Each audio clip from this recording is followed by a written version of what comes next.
జై తెలంగాణ. తెలంగాణ స్వరాష్ట్ర అస్తిత్వం కోసం దశాబ్దాల ఉద్యమంలో ఎందరో అమరులయ్యారు. మరెందరో పోరాట యోధులుగా మన కళ్ళ ముందు నిలిచారు. వారి త్యాగాలకు, తెగువకు రాష్ట్ర ఆవిర్భావ దినోత్సవ సందర్భంగా శిరస్సు వంచి నమస్కారం తెలియజేస్తున్నాను. కోటి రతనాల వీణ నా తెలంగాణ రాష్ట్ర ప్రజలకు ఆవిర్భావ దినోత్సవ శుభాకాంక్షలు. ప్రతి ఏటా త్యాగాల చరిత్రను స్మరిస్తూ రేపటి భవిష్యత్తుకు దిశానిర్దేశం చేసుకునే ఒక భావోద్వేగ సందర్భం జూన్ 2 మనం కలలు గన్న స్వరాష్ట్ర స్వప్నాన్ని నిజం చేసిన ఆనాటి ప్రధానమంత్రి స్వర్గీయ శ్రీ మన్మోహన్ సింగ్ గారు, నాటి యూపీఏ చైర్పర్సన్ శ్రీమతి సోనియా గాంధీలకు 4 కోట్ల తెలంగాణ ప్రజల తరఫున ప్రత్యేక ధన్యవాదాలు, కృతజ్ఞతలు తెలియజేస్తున్నాను. మిత్రులారా,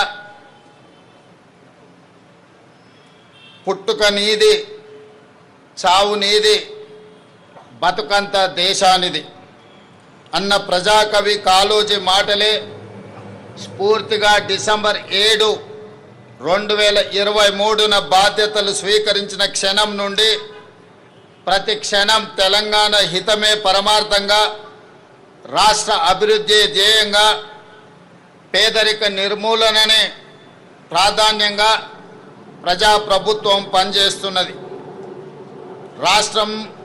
రాష్ట్రంలో అధికారం ఇవ్వడంతో పాటు ఈ 2.5 ఏళ్లలో జరిగిన పలు ఉప ఎన్నికలలో, పంచాయతీ మున్సిపల్ ఎన్నికలలో మా పట్ల మీరు చూపించిన ఆదరణ, అభిమానం మరవలేనిది. ఎవరెన్ని విమర్శలు చేసినా, ఎన్ని కుట్రలు చేసినా ప్రజలు మాకు అండగా నిలబడడం ఎనలేని శక్తిని ఇచ్చింది. ప్రజా సంక్షేమం పట్ల, రాష్ట్ర అభివృద్ధి పట్ల మా బాధ్యతను మరింత పెంచింది. రైతులు, యువత, ఆడబిడ్డల ఆకాంక్షలు, ఎస్సీ, ఎస్టీ, బీసీ, మైనారిటీ, అగ్రవర్ణ పేద వర్గాల సామాజిక న్యాయం, సమగ్ర అభివృద్ధి సాధన కోసం పలు విధాన నిర్ణయాలు తీసుకుంటూ, కార్యాచరణ చేసుకుంటూ 2.5 ఏళ్లుగా నిరంతరం శ్రమిస్తున్నాం. అభివృద్ధితో పాటు సంక్షేమానికి సమపాలలో ప్రాధాన్యత ఇస్తూ పాలన సాగిస్తున్నాం. ఈరోజు నేను గర్వంగా చెప్పగలను, దేశంలో ఏ రాష్ట్రం అమలు చేయని సంక్షేమ పథకాలను మన తెలంగాణ రాష్ట్రంలో అమలు చేస్తున్నాం. అభివృద్ధి, సంక్షేమం ఒక ఎత్తు, ఆత్మగౌరవం, స్వేచ్ఛ, సామాజిక న్యాయం మరో ఎత్తు. తెలంగాణ ఆవిర్భావ ఒక ప్రత్యేక ఘట్టం. దశాబ్దాలు ఉద్యమం చేసి రాష్ట్రాన్ని సాధించుకున్నది కేవలం సంక్షేమం, అభివృద్ధి కోసమే కాదు, ఆత్మగౌరవం, స్వేచ్ఛ, సామాజిక న్యాయం కోసం ఈ గడ్డపై ప్రతి బిడ్డ పోరాటం చేశారు. పెత్తందారీతనానికి వ్యతిరేకంగానే ఈ రాష్ట్రంలో పోరాటాలు జరిగాయి. నాటి రాచరికం నుండి నిన్నటి నియంతృత్వం వరకు తెలంగాణ తిరుగుబాటు చరిత్ర మొత్తం చెబుతున్న సత్యం ఇదే. ఈ చరిత్రకు మనం సజీవ సాక్షులం. రాచరిక ఆలోచనలు, నియంతృత్వ పోకడలను ఓడించి కొత్త చరిత్రను రాసుకోవడం కోసం మీరు ప్రజాప్రభుత్వాన్ని గెలిపించుకున్నారు. ఈరోజు ప్రజల మనోభావాలకు మేము ప్రతినిధులం, సమాజ ఆకాంక్షలకు మేము వారధులం. అందుకే మీరిచ్చిన ఈ అవకాశాన్ని మేము అధికారం అని సంబోధించడం లేదు, మమ్మల్ని మేము పాలకులుగా అనుకోవడం లేదు. మీకు సేవకులుగా బాధ్యత నిర్వహిస్తున్నాం. ప్రభుత్వం అంటే నలుగురు చేతుల్లో ఉండే పెత్తనం కాదు, 4 కోట్ల ప్రజల ఉమ్మడి ప్రతినిధి అని మేము భావిస్తున్నాం, బాధ్యతగా పనిచేస్తున్నాం. అందుకే ఇది కేవలం పరిపాలన చేసే ప్రభుత్వం కాదు, ప్రజాస్వామ్య ఆకాంక్షలను నెరవేర్చే ప్రజా ప్రభుత్వం అని గర్వంగా చెప్తున్నాం. మిత్రులారా, డిసెంబర్ 7, 2023న ప్రారంభమైన మన ప్రభుత్వం ప్రజలకు స్వేచ్ఛ, సామాజిక న్యాయం, సమాన అవకాశాలు కల్పించడానికి ప్రాధాన్యతను ఇస్తూ వచ్చింది. రకరకాల అడ్డంకులు అధిగమిస్తూ 30 నెలల్లోనే ప్రజల ఆశలు, ఆశయాలను నెరవేర్చడంలో విజయవంతంగా ముందుకు సాగుతున్నాం. సాగు భూమి, వ్యవసాయం, రైతు ఈ 3 తెలంగాణ ఊపిరి. వ్యవసాయ ఆధారిత పరిశ్రమలు, అనుబంధ రంగాల విషయంలో తెలంగాణ నెంబర్ 1గా ఉండాలన్న లక్ష్యంతో రైతుల జీవితాల్లో గణనీయ మార్పు తేవాలన్న సంకల్పంతో తెలంగాణ రైజింగ్ 2047 విధాన పత్రంలో ప్రాధాన్యత అంశంగా తీసుకున్నాం. ఈ విజన్ డాక్యుమెంట్ కేవలం కాగితాలపై ఉండే అక్షరాలు కాదు, ఆదిలాబాద్ నుండి అలంపూర్ వరకు, ఖమ్మం నుండి కొడంగల్ వరకు హరిత తెలంగాణను ఆవిష్కరించే ఆలోచన. ఈ లక్ష్య సాధనలో తెలంగాణలోని ప్రతి రైతు కూలీలే సారథులు. దీనికోసం ఈ విజన్ డాక్యుమెంట్లో రూరల్ అగ్రికల్చర్ రీజియన్ ఎకానమీ రేర్గా అభివర్ణించి అభివృద్ధి చేసేందుకు రూపొందించిన పత్రం ఇది. రైతులు కేవలం పంటలు పండించడమే కాదు, వ్యవసాయ ఆధారిత పారిశ్రామికవేత్తలుగా తీర్చిదిద్దే దిశగా ఈ ప్రణాళిక ఉంటుంది. అగ్రికల్చరల్ ఎకోసిస్టమ్ అభివృద్ధి చేసి రైతులను శ్రీమంతులుగా చెయ్యాలన్నదే మా ప్రభుత్వం యొక్క సంకల్పం. 2025-26 అంచనాల ప్రకారం మన ఆహార ధాన్యాల ఉత్పత్తి రికార్డు స్థాయిలో ఉంది. 2,36,00,000 మెట్రిక్ టన్నులుగా నమోదైంది. ప్రజాప్రభుత్వం అందిస్తున్న ప్రోత్సాహకంలో వరి, మొక్కజొన్న, పత్తి పంటల విస్తీర్ణం గణనీయంగా పెరిగింది. పశు సంపద, మత్స్య రంగాలు గణనీయమైన అభివృద్ధిని సాధించాయి. రైతులు విభిన్న పంటల ఉత్పత్తితో తెలంగాణను సకల పంటల క్షేత్రంగా తీర్చిదిద్దాల్సిన అవసరం ఉన్నది. తెలంగాణ భూమి నైసర్గిక స్వరూపం అన్ని రకాల పంటలు పండించడానికి అనుకూలమైన క్షేత్రం. ఈ వేదిక మీద నుండి తెలంగాణ రైతాంగానికి నేను విజ్ఞప్తి చేస్తున్నా, కొన్ని పంటలకే పరిమితం కాకుండా అన్ని రకాల పంటలను, కూరగాయలను, పండ్లను పండించడం ద్వారా తెలంగాణ రాష్ట్ర కీర్తి ప్రతిష్టల్ని ప్రపంచానికే చాటి చెప్పే అవకాశం ఉంది. ఆ దిశగా రైతులను ఆలోచన చేయవలసిందిగా నేను మనవి చేస్తున్నాను. ఈ రైతుల కార్యసాధకులు కావాలంటే అప్పు లేని పరిస్థితి ఉండాలి.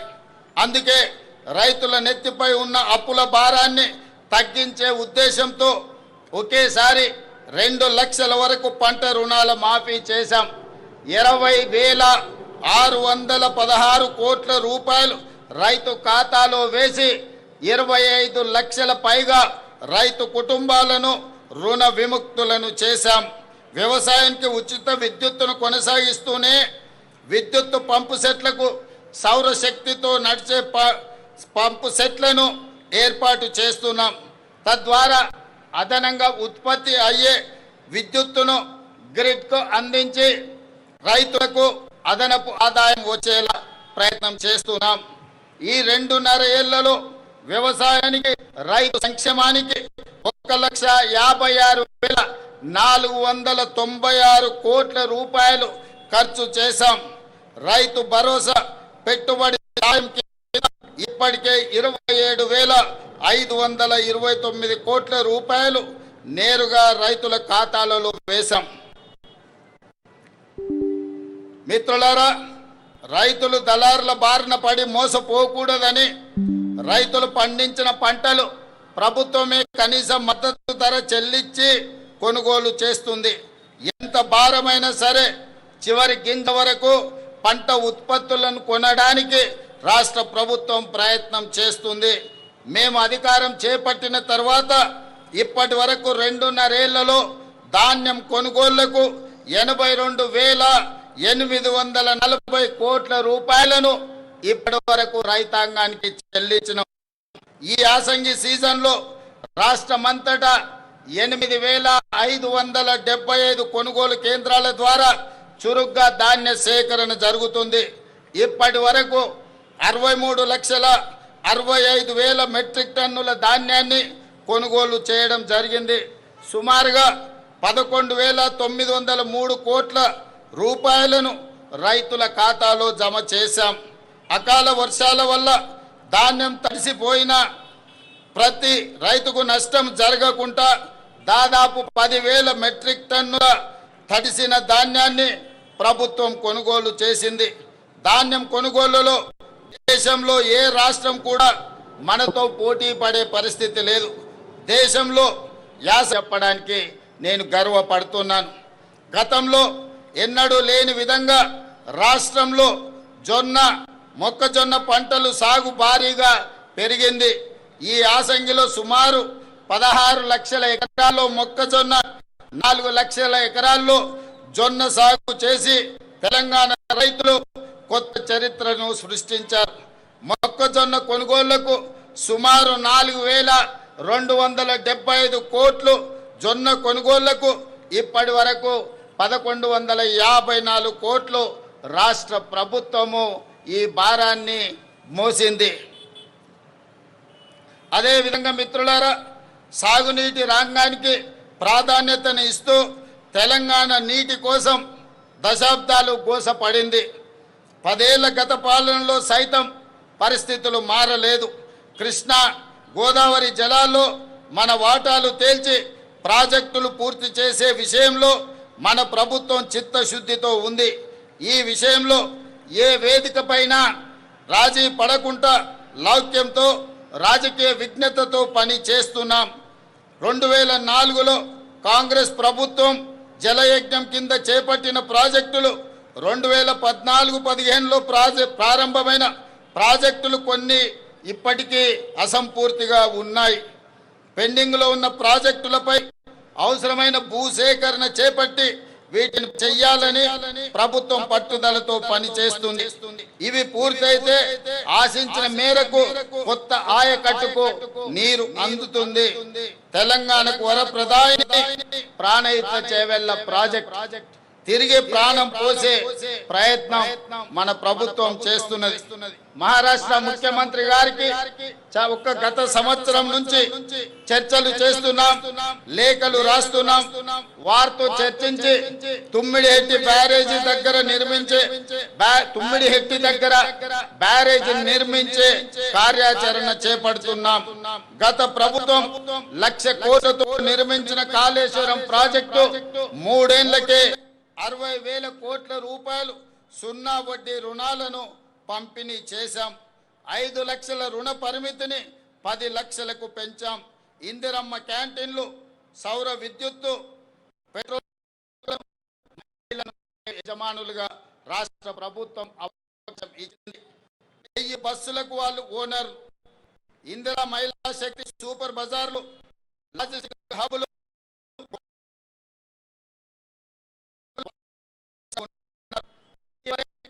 రాష్ట్రమంతటా ఒకే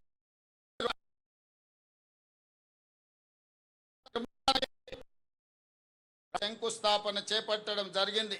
అమ్మ ఆదర్శ పాఠశాల కమిటీల ద్వారా పాఠశాలలో మౌలిక సదుపాయాలు, యూనిఫామ్, కుట్టు కూలీ శిల్పారామంలో మహిళా సంఘాల ఉత్పత్తులు అమ్మడానికి స్టాల్ ఏర్పాటు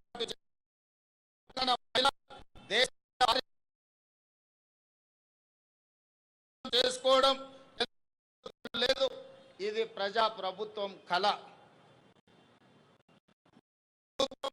బాధ్యతలు స్వీకరించిన 48 గంటల్లోనే ఇచ్చిన హామీలను అమలుకు శ్రీకారం చుట్టాం. ఆడబిడ్డల ఆశీస్సులతో ఏర్పాటైన ప్రజా ప్రభుత్వం తొలి పథకాన్ని ఆడబిడ్డల సంక్షేమం నుంచి మొదలుపెట్టింది.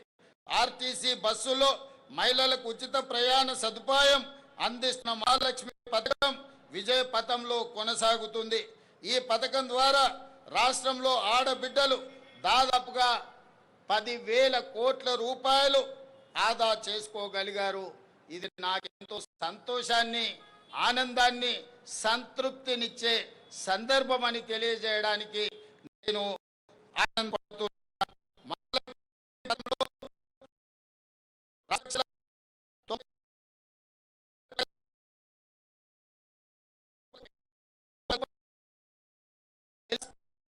అందిస్తున్నాం. గృహజ్యోతి కింద 53,09,000 పేద గృహాలకు 200 యూనిట్లను ఉచిత విద్యుత్తును మనం అందిస్తున్నాం. అదేవిధంగా మిత్రులారా, తెలంగాణ అంటేనే పోరాటం. తెలంగాణ పోరాటంలో ముందు బాగాన నిలబడి కొట్లాడింది నిరుద్యోగ యువకులు. అందుకే నిరుద్యోగ సమస్యను శాశ్వతంగా పరిష్కరించాలన్న ఆలోచనతో యువతకు ఇచ్చిన మాట ప్రకారం ఉద్యోగాల విజయవంతంగా చేపట్టాం. లీగల్ సమస్యలు, లిటిగేషన్లకు ఆస్కారం లేకుండా కొలువులను భర్తీ చేశాం. ఉద్యోగ నియామక ప్రక్రియలో పారదర్శకతను పునరుద్ధరించాం. తెలంగాణ పబ్లిక్ సర్వీస్ కమిషన్తో పాటు ఇతర నియామక బోర్డులను పూర్తిగా సంస్కరించుకున్నాం.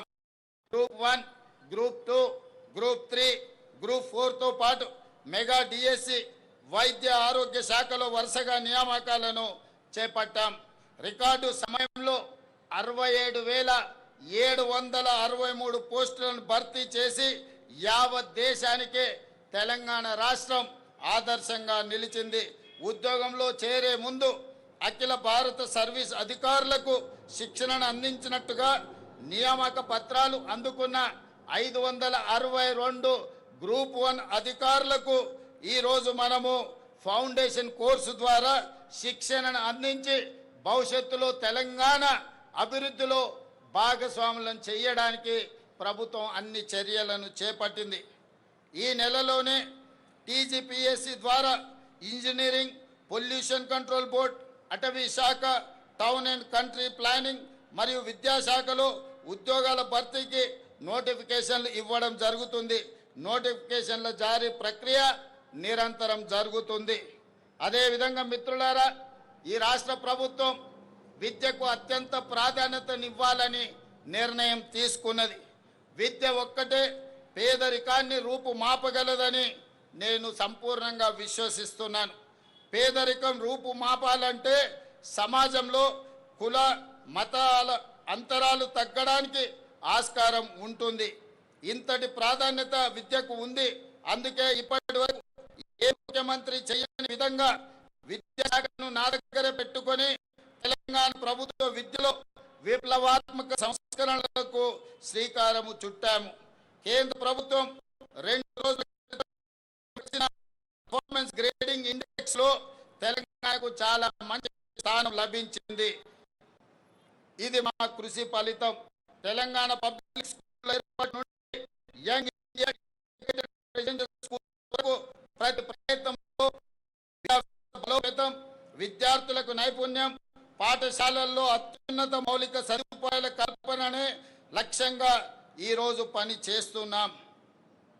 రాష్ట్రంలో 65 ఐటీఐలు, పాలిటెక్నిక్ కళాశాలను అడ్వాన్స్డ్ టెక్నాలజీ సెంటర్లుగా పునరుద్ధరించాం. యంగ్ ఇండియా స్కిల్ యూనివర్సిటీని ఏర్పాటు చేశాం. ఈ యూనివర్సిటీలో ఇప్పటి వరకు 1190 మంది విద్యార్థులు కోర్సులు పూర్తి చేశారు. వీరిలో 838 మంది విద్యార్థులు ఉద్యోగాలు సాధించడం ఆనందంగా ఉంది. Microsoft, Flipkart, Tech Mahindra, Reddy's, AIG hospitals, Apollo hospitals వంటి ప్రముఖ సంస్థల్లో వీరికి ఉద్యోగ అవకాశాలు వచ్చాయని తెలియజెప్పడానికి నేను ఆనందపడుతున్నాను. మిత్రులారా, ఇప్పటికే రాష్ట్రంలోని 1362 ప్రాథమిక పాఠశాలల్లో ప్రీ ప్రైమరీ తరగతులు అందుబాటులోకి తీసుకొచ్చాం. ఈ ఏడాది కొత్తగా 2769 స్కూళ్లలో ప్రీ ప్రైమరీ తరగతులను ఏర్పాటు చేస్తున్నాం.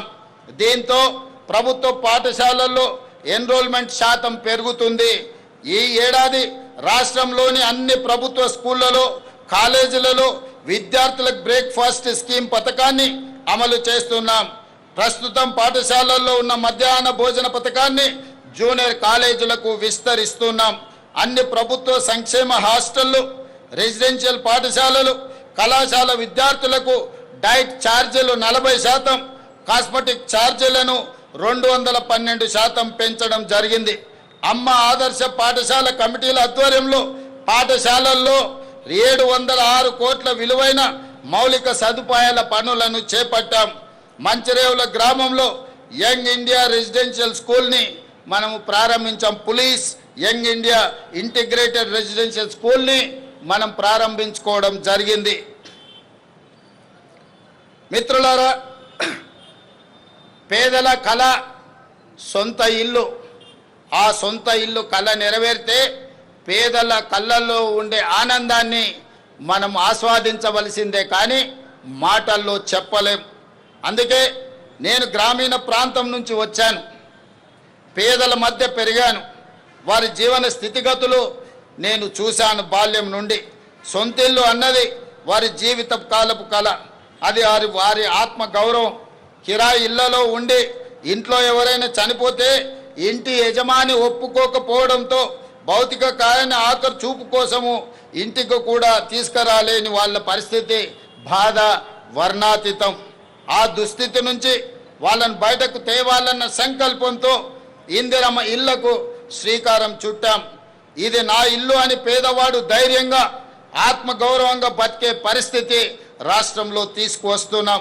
అందుకే మొదటి విడత 22,500 కోట్ల రూపాయలు కేటాయించి 4,50,000 ఇందిరమ్మ ఇళ్లను మంజూరు చేశాం. గత ఫిబ్రవరిలో ఈ పథకాన్ని ప్రారంభించుకున్నాం. కేవలం 13 నెలల కాలంలోనే రాష్ట్రంలో 1,20,000 ఇండ్లను పూర్తి చేసుకొని నిన్ననే ఆదిలాబాద్ జిల్లా నుంచి రాష్ట్రం నలుమూలల ప్రారంభోత్సవం చేసుకున్నాం. మరొక 1,00,000 ఇండ్లు సెప్టెంబర్ నెల లోపల పూర్తి చేసుకొని సెప్టెంబర్ వరకు 2,20,000 ఇండ్లను పేదలకు అంకితం చేయడం ద్వారా పేదలను ఇంటి యజమానులుగా చేసి ఆత్మగౌరవంతో బ్రతికే విధంగా ఈనాడు రాష్ట్ర ప్రభుత్వం ప్రయత్నం చేస్తుంది. అదేవిధంగా కొత్తగా ఇంకొక 2.5 లక్షల ఇండ్లను ఇల్లు రాని పేదలకు కేటాయించాలని ప్రభుత్వం నిర్ణయం తీసుకున్నదని తెలియజేయడానికి నేను సంతోషపడుతున్నాను.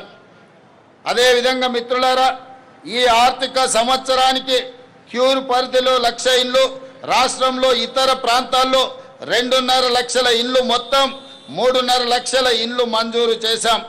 ఆనాడు కాంగ్రెస్ ప్రభుత్వం స్వర్గీయ వైఎస్ రాజశేఖర రెడ్డి గారు ముఖ్యమంత్రిగా ఉన్నప్పుడు ఉమ్మడి రాష్ట్రంలో అమలు చేసిన ఇందిరమ్మ ఇండ్ల పథకంలో మంజూరై ఇప్పటికే అసంపూర్తిగా ఉన్న ఇండ్లను కూడా 2వ విడతలో పూర్తి చేయాలని నిర్ణయించాం. రాష్ట్ర అవతరణ దినోత్సవం కానుకగా నిన్న ఆసిఫాబాద్ జిల్లా కెరమేరి మండలం కొటారి గ్రామంలో మలి విడత ఇందిరమ్మ ఇళ్ల పథకానికి పునాది రాయి వేయడం జరిగింది. అదేవిధంగా మిత్రులారా, పేదవాడికి సొంత ఇల్లు ఆత్మగౌరవం అయితే రేషన్ కార్డు, ఆహార భద్రత, ఏళ్ళకేళ్ళకి ఎదురు చూస్తున్న కుటుంబాల ఆకాంక్షలను మా ప్రభుత్వం నెరవేర్చింది.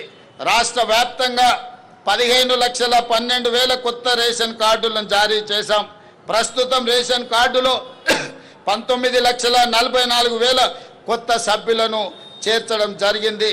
తద్వారా రాష్ట్రంలో 3,38,000 మంది ఈరోజు సన్న బియ్యం భోజనం చేయగలిగే పరిస్థితులు కల్పించాం. అదేవిధంగా మిత్రులారా, ఈ ఆధునిక యుగంలో కొన్ని సామాజిక రుగ్మతలు సమాజాన్ని వేధిస్తుండడం నాకు ఆవేదన కలిగిస్తుంది. ముఖ్యంగా వృద్ధుల సంరక్షణ విషయంలో కొన్ని సంఘటనలు ప్రభుత్వాన్ని కదిలించాయి.